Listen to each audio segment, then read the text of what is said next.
రాష్ట్రంలో విద్యా వ్యవస్థలో సంస్కరణలు తీసుకొని రావాలని, విద్యా వ్యవస్థను బలోపేతం చేయాలనే ఒక సదుద్దేశంతో లోకేష్ గారు మెగా డిఎస్సి నిర్వహించి 16,000 పైచిలకు ఉపాధ్యాయ పోస్టులను భర్తీ చేయడం జరిగింది.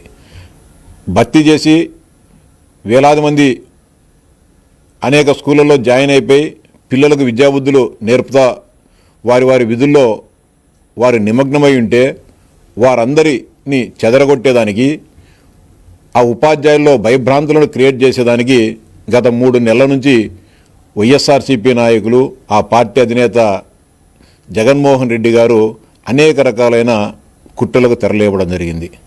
మేము స్పష్టంగా చెప్పాం, మెగా డిఎస్సిలో ఒక తప్పు జరిగినట్లు చూపించినా, లేకపోతే స్పోర్ట్స్ కోటా సంబంధించి నియామకాల్లో ఏ చిన్న తప్పు జరిగినా బహిరంగంగా చర్చిద్దామని చెప్పి సవాల్ చేశాం.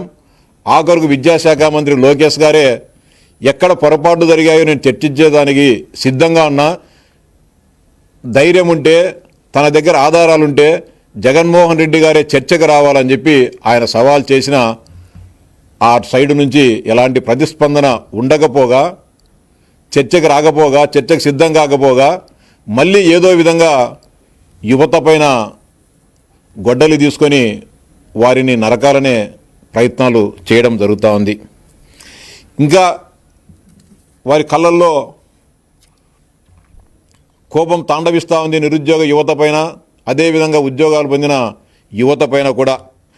ఇంకా ఎత్తిన గొడ్డలి దించుకోకుండా రోజుకొక పదును పెడుతూ ఏదో విధంగా ఆ యువతను చంపాలా, యువత ఆకాంక్షలపైన గొడ్డలు వేటు వేయాలని చేస్తున్న కుట్రలు సఫలం కావడం లేదు.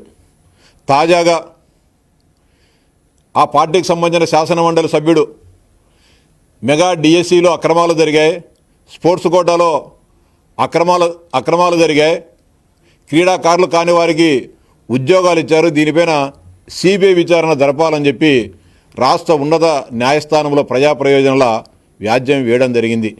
ఆ ప్రయోజనాల వ్యాజ్యం నిన్న విచారణకు వచ్చినప్పుడు సంబంధిత న్యాయమూర్తులు వాటిని అందరినీ కూడా సమగ్రంగా పరిశీలించి వెనక్కి కొట్టడం జరిగింది. దీంట్లో ఏమీ లేదు, ఇది ఏదో కావాలనే మా సమయాన్ని వృధా చేసేదానికి ఈ పిటిషన్ వేసినట్లుంది, ఇది సరికాదని చెప్పి అని వ్యాఖ్యానిస్తే ఈ పిటిషన్ మేము వెనక్కి తీసుకుంటామని చెప్పి వైఎస్ఆర్సీపీకి చెందిన లాయర్లు వెనక్కి తీసుకోవడం జరిగింది. ఈ సందర్భంగా వైఎస్ఆర్సీపీ నాయకులను సూటిగా ప్రశ్నిస్తూ ఉన్నా, ఈ రాష్ట్ర ప్రజలు కూడా గమనించాలని చెప్పి సవినయంగా విజ్ఞప్తి చేస్తూ ఉన్నా. ఏదైనా మనం కోర్టుకు పోయేటప్పుడు, ఏదైనా మనలో న్యాయం ఉండాలనేటప్పుడు, మనం ఆ కేసు గెలిచాలనేటప్పుడు మన దగ్గర ఉన్న సమస్త సమాచారాన్ని 1% కూడా మిగల్చుకోకుండా మొత్తం సమాచారాన్ని ఒకరోజు ఆలస్యమైనా కూడా వాటన్నిటిని కూడా సమగ్రంగా సేకరించి కోర్టులో మనము దావా వేస్తాం. కానీ వైఎస్ఆర్సీపీ నాయకుల దగ్గర ఏ ఆధారాలు లేవు కాబట్టి, మెగా డిఎస్సిలో ఏ చిన్న తప్పు కూడా లేదు కాబట్టి, వారికి ఏమీ దొరకలేదు కాబట్టి ఊరికి వేగ్గా ఏదో 4 పేపర్లు పెట్టేసి 16,000 మంది పేర్లు పెట్టేసి, లేకపోతే స్పోర్ట్స్ కోటాలో వచ్చిన వాళ్ళ పేర్లు పెట్టి వీళ్ళందరిపైన సిబిఐ విచారణ జరపండి అని చెప్పి పిటిషన్ వేసి మొటిక్కాయలు కొట్టించుకోవడం జరిగింది. రాష్ట్ర ప్రజలు కూడా గమనించాలా. అంటే వీరు చేస్తున్న కుట్రలు ఏ విధంగా ఉన్నాయి. దాదాపు 7 ఏడాది అవుతుంటే వారు ఉద్యోగాలు నియామకాలు పొంది ఈరోజు కూడా వారిని వేధించాలా, హింసించాలా, మానసికంగా ఇబ్బంది పెట్టాలనే కుట్రలను ఏ విధంగా చేస్తున్నారు ఈ రాష్ట్ర ప్రజలు, నిరుద్యోగ యువత కూడా గమనించాలని చెప్పి సవినయంగా విజ్ఞప్తి చేస్తూ ఉన్నా.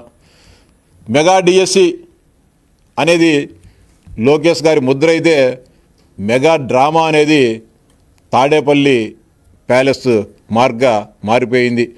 లోకేష్ గారు జాబులు ఇస్తామంటే ఏదో విధంగా అడ్డంకులు సృష్టించాలనే ప్రయత్నాలు మీరు చేయడం జరుగుతూ ఉంది. డిఎస్సిలో ఇంత పెద్ద ఎత్తున నియామకాలు చేస్తే సోషల్ మీడియా ద్వారా అనేక రకాలైన అవాకులు చవాకులు పేలుతూ తప్పుడు వార్తలు ప్రసారం చేస్తూ యువతను ఇబ్బంది పెట్టే ప్రయత్నాలు మీ ఎప్పటికి కూడా సఫలం కావని చెప్పి మీకు స్పష్టంగా చెప్తా ఉన్నా. ఎందుకని మీరు కోర్టుకు పోయారు? మీ దగ్గర మీ జగన్మోహన్ రెడ్డి గారు మీరు అనేక రకాలుగా పత్రికా సమావేశాలు పెట్టి కొంతమంది నిరుద్యోగ ఉపాధ్యాయులను ఆ రోజు దాంట్లో సఫలంగాని ఉపాధ్యాయులు పక్కన కూర్చోబెట్టుకొని వీది న్యాయమైన సమస్య, వీరికి అన్యాయం చేశారు, వీరికి ఉద్యోగాలు రాలేదు, రాని కూడా చేశారని చెప్పి మాట్లాడిన మీరు ఎందుకు గాను కోర్టుకు ఆధారాలు సమర్పించలేకపోయారని చెప్పి నేను సూటిగా అడుగుతా ఉన్నా. సిబిఐ విచారణ జరగాల, ప్రయోజనాల వాద్యాన్ని అనుమతించండి అని చెప్పి పిటిషన్ వేసిన మీరు నిజంగా దీంట్లో పారదర్శకంగా 100% నిజాయితీగా ఎవరైతే అర్హత ప్రతిభ గల వారిని ఎంపిక చేశాం కాబట్టి మీకు ఒక్క సింగల్ ఆధారం కూడా 0.000 ఆధారం కూడా మీకు దొరకలేదు కాబట్టి మీరు పిటిషన్ ఈరోజు వెనక్కి తీసుకోవాల్సిన దుర్గతి వచ్చిందనే విషయాన్ని మీకు స్పష్టంగా చెప్తాన్నా. ఆధారాలుంటే తెమ్మని మేమే చెప్పి కోర్టు వరకు అవసరంలే. ఈ రాష్ట్ర విద్యాశాఖ ఉన్నతాధికారులు మీకు స్పష్టంగా చెప్పడం జరిగింది, మీ దగ్గర ఏదైనా ఆధారాలు ఉంటే మాకు చూపించండి, నిజంగా మేము తప్పు చేసింటే సరిదిద్దుకునే దానికి సిద్ధంగా ఉన్నామని చెప్పి రాష్ట్ర అధికార యంత్రాంగం చెప్పింది. ఏదైనా ఆధారాలు ఉంటే చూపించండి, చర్చిద్దాం రండని స్వయంగా లోకేష్ గారు చెప్పినా మీరు స్పందించలే. మేము తిరుపతి ప్రెస్ క్లబ్ వేదికగా ఏదైనా సరే వైఎస్ఆర్సీపీ నాయకుల వద్ద అయినా సరే అక్రమాలు జరిగినట్టు అవినీతి జరిగినట్టు ఆధారాలు ఉంటే తీసుకొని రండి, బహిరంగంగా చర్చిద్దాం మీడియా ముందని చెప్తే ఆ రోజు కూడా మీరు పారిపోయారు, దగ్గరకు కూడా రాలే. మళ్ళీ ఇప్పుడు ఈ రాష్ట్రంలో వేలాది ఉద్యోగాల భర్తీ కోసం ఈరోజు జాబ్ క్యాలెండర్ విడుదల చేయడం జరుగుతూ ఉంది. అన్ని నోటిఫికేషన్లు వరుస క్రమంలో వస్తూ ఉన్నాయి. లక్షలాది మంది యువత ఈరోజు ఆ ఉద్యోగాలు సాధించాలని పొందాలని కఠోరమైన శ్రమ చేస్తున్నారు, చదువుకుంటున్నారు, రాత్రింబోలు నిద్రాహారాలు మాని ఏదో విధంగా న్యాయపరమైన అంటే దీనిలో డిఎస్సిలో ఏదో ఒక ఆర్డర్ వస్తే మిగతాయి కూడా మొత్తం జాబ్ క్యాలెండర్ని అంతటి కూడా ఆపివేయాలనే కుట్రలను కోర్టు కూడా మీకు సహకరించలే, ప్రజలు సహకరించలే, ప్రకృతి సహకరించలే. ఆఖరుకు మీరు చేసే కుట్రలకు దేవుడు కూడా గమనించి ఎక్కడికక్కడ మీకు అడ్డుకట్ట వేయడం జరుగుతూ ఉంది. ఏమొస్తుంది మీకు? 16,000 మంది ఉద్యోగాలు చేసుకుంటా వాళ్ళు ఆనందంగా ఉంటే వారి కళ్ళల్లో నిప్పులు పోయడానికి, వారి కళ్ళల్లో నీళ్లు తెప్పించేదానికి ఎందుకు ఇంత వృధా ప్రయాస చేస్తున్నారు? జగన్మోహన్ రెడ్డి గారి కళ్ళల్లో ఆనందం నింపడం కోసం లక్షలాది మంది యువత కళ్ళల్లో కారం కొట్టే కార్యక్రమానికి మీరు చుడుతున్నారు. దీన్ని మీరు ప్రజలు కాదు, దేవుడు కాదు, ప్రకృతి కూడా ఎవరు సహకరించని చెప్పి స్పష్టంగా చెప్తా ఉన్నా. అలాగే జాబ్ క్యాలెండర్కి సంబంధించి కూడా నిరుద్యోగ యువతను రెచ్చగొట్టాలనే ప్రయత్నం చేస్తూ ఉన్నారు. రిజర్వేషన్ల పైన, వర్టికల్ రిజర్వేషను, హార్టికల్చర్ రిజర్వ్ పైన ఏదో ఒక లీగల్ లిటిగేషన్లు పెట్టి వాటిని ఆపాలనే కుట్రలకు వైఎస్ఆర్సీపీ నాయకులు తెర వెనుక ప్రయత్నాలు చేయడం జరుగుతుంది.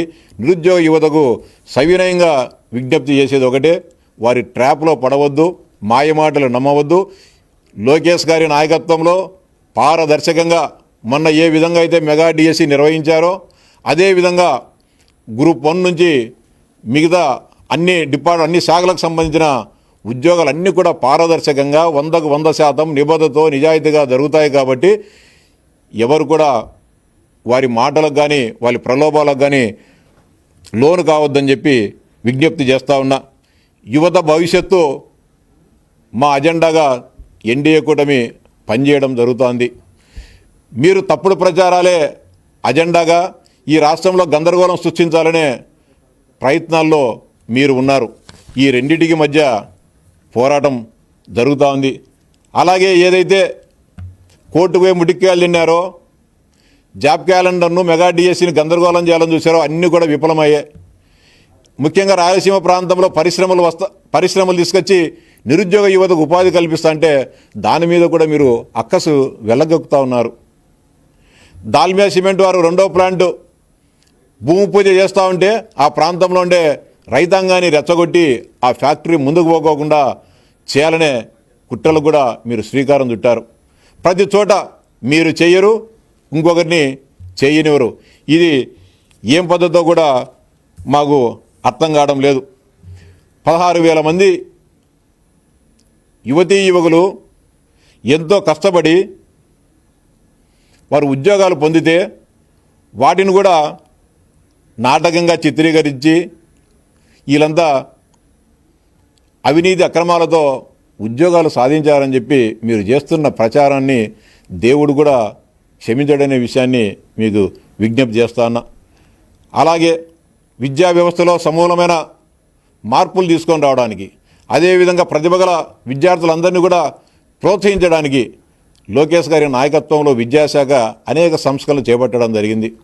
నిన్ననే 10వ తరగతి ఇంటర్మీడియట్లో ఉత్తమ ప్రతిభ కనబరిచిన విద్యార్థులను ప్రతి మండలానికి 6 మందిని ఎంపిక చేసి వారందరినీ కూడా అవార్డులతో ప్రోత్సహించి ప్రతి ఒక్కరికి కూడా 20,000 రూపాయలు నగదు పురస్కారాన్ని కూడా ఇవ్వడం జరిగింది. అంతేకాకుండా ఉపాధ్యాయులకు, విద్యార్థులకు, తల్లిదండ్రులకు ఒక అవినాభావ సంబంధం ఉండాలి, అన్నీ కూడా మాట్లాడుకోవాలి, తమ పిల్లలు ఏ విధంగా చదువుకుంటున్నారు, తమ పిల్లల ప్రవర్తన ఏ విధంగా ఉంది అనే విషయం తల్లిదండ్రులకు తెలియాలి, తల్లిదండ్రుల సూచనలు సలహాలను కూడా ఉపాధ్యాయులు తెలుసుకోవాలి, పిల్లలు అందరూ కలిసి మెలిసి ఉండాలనే ఒక ఆకాంక్షతో మెగా పేరెంట్ టీచర్ మీటింగ్ను పెట్టడం జరిగింది. అది కూడా 24వ తేదీన ఈ రాష్ట్ర వ్యాప్తంగా అన్ని పాఠశాలల్లో ఒక ఉత్సవంలా జరగబోతూ ఉంది. ఇంత చేస్తూ ఉన్నా. అంతేకాకుండా రేపు తల్లికి వందనం సంబంధించిన ఏదైతే ఎంతమంది పిల్లలుంటే, అర్హులైన ఎంతమంది పిల్లలుంటే వారందరికీ కూడా రేపు తల్లికి వందనం నిధులను కూడా విడుదల చేయడం జరుగుతూ ఉంది. దానిపైన కూడా దుష్ప్రచారం చేస్తూ ఉన్నారు. సవాల్ చేస్తూ ఉన్నాం, మీరు కుటుంబాన్ని వగరిస్తే మేము ఎంతమంది పిల్లలుంటే వాళ్ళందరూ కూడా ఇచ్చాము, మరి ఇప్పుడు కూడా ఇస్తూ ఉన్నాం. సాంకేతిక కారణాల్లో ఎవరో ఒకరో ఇద్దరో మిస్ అయితే దాన్ని యాగి చేసేసి ఎవరికి ఇవ్వడం లేదని మాట్లాడుతున్నారు.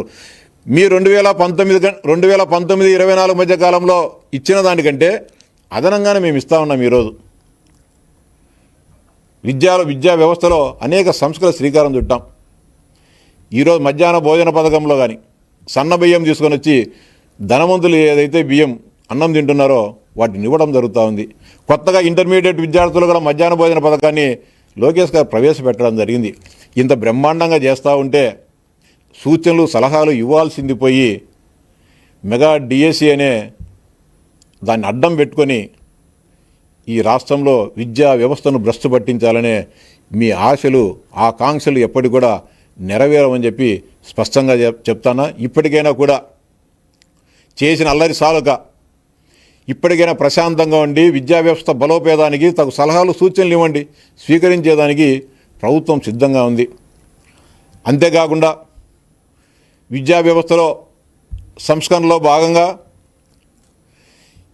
చాలా కళాశాలల్లో పిల్లలు రాకున్నా కూడా అటెండెన్స్ వేసే సంస్కృతి గతంలో ఉండేది.